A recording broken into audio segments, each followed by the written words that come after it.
Hello guys, welcome to my AndWin Tech channel. Today I am going to show in this video who can reply to your thread post.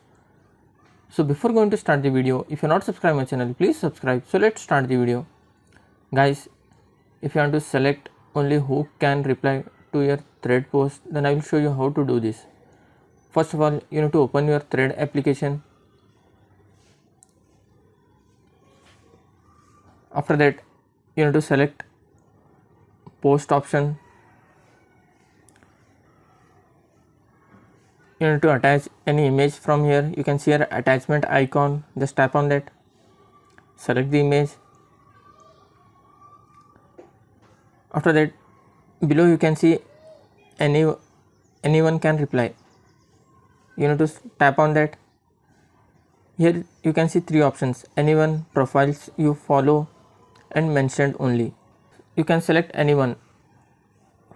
For example, you can see here profile you follow. Just if you select this one, only those people can reply profile which you have followed. Only those people you can reply. After that, just tap on post and close this. That's it guys. So in this way you can select who can reply to your thread post.